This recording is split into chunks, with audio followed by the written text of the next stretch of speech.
People have asked me, how come you haven't gone back overseas? One day I'd like to go back to Sierra Leone. I'd like to plan a rescue mission in Sierra Leone. It's one of my goals, my dream goal in life is to go back to Africa and start a rescue mission in Freetown and turn it over to the nationals.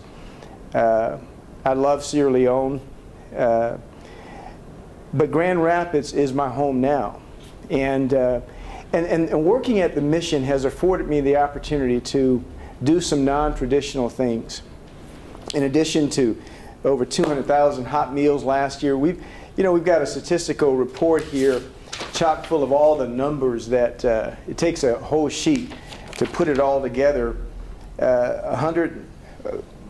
Let's see here, last year, year to date, 1,119 decisions for Christ, 40,935 bed nights for the shelter program. That's emergency shelter. Total men and women in the program last year was 39,672 bed nights. You say, what is a bed night? Well, we count every time a head hits a pillow. And last year, over almost 40,000 bed nights were recorded for men and women in our recovery program. Total meals, over 200,000 hot meals. Total chapel, 287,000 chapel services. GED training, NOVA.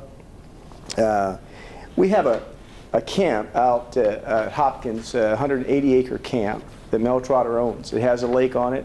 We take inner city kids out there. We're taking 500 this year. Anybody want to be a counselor and go out to camp this year? Let me know if you know somebody who's interested. 16,505 food boxes. Food bags were distributed last year. We own the old 555 Dutler Ford car lot on 28th Street. We own that now, and we sell used cars.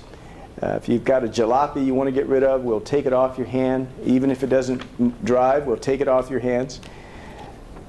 We have a public inebriant program where the police and the ambulance, the hospitals can bring the drunks. Now you say, well, what's the big deal about that? I mean, you're a rescue mission. Isn't that where the drunks and bums go? Technically, by law, the police and the hospitals cannot bring the public inebriants to a shelter unless you have qualified medical staff in place. And so in collaboration with St. Mary's and Spectrum, we have licensed nurses who are there 24 hours. And we're set up for the public inebriants to come and be serviced.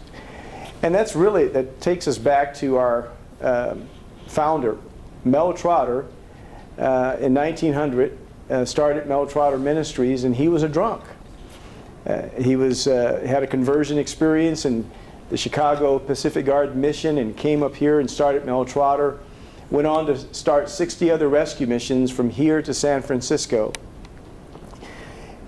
And God took a drunk. He took a derelict. He took a public inebriant to plant a seed that has sown into my life 108 years ago.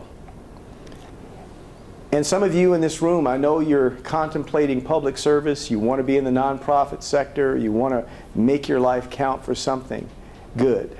And I would just say to you what a preacher told me once a long time ago: let the Lord use you. Let God get His return on the investment that He has put into you through your education, through your upbringing. If you came from a stable home, thank God for a stable home. Pass it on to your children. But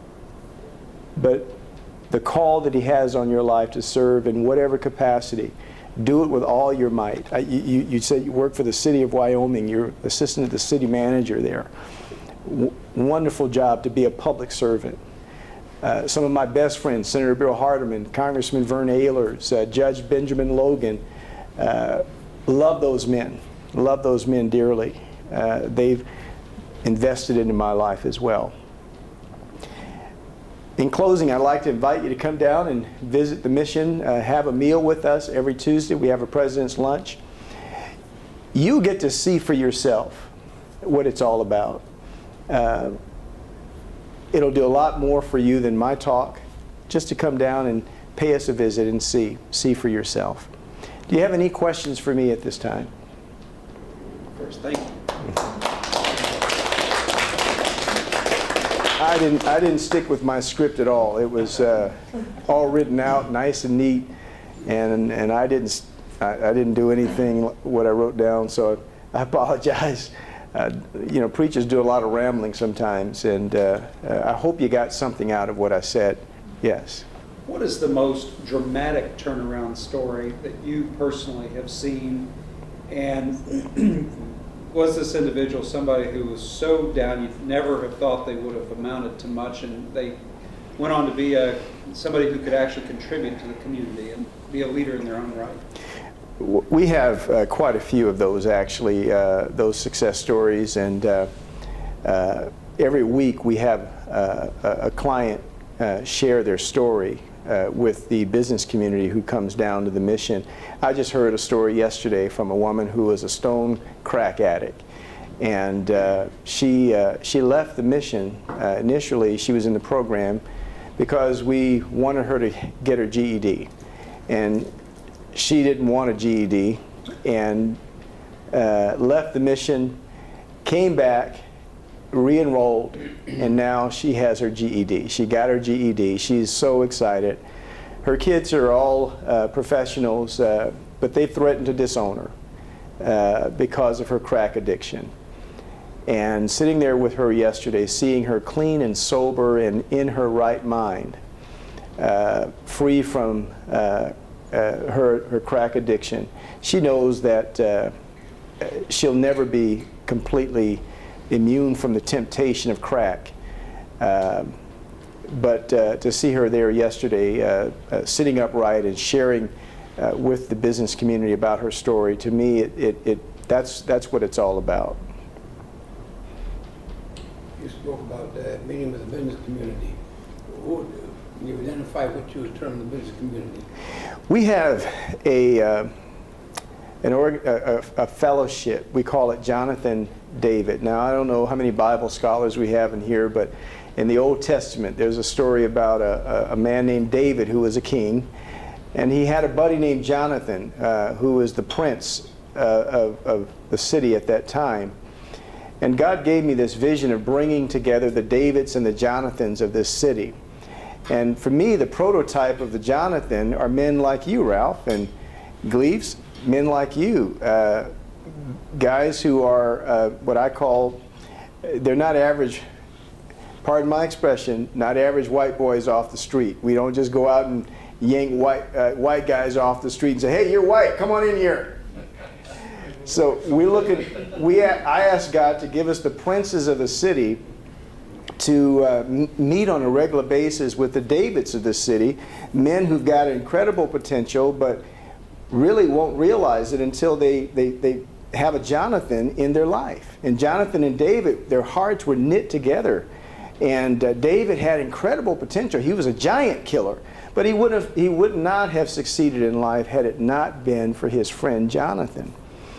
And to that end, we've got about 40 men now who come from all political backgrounds, races, different denominations.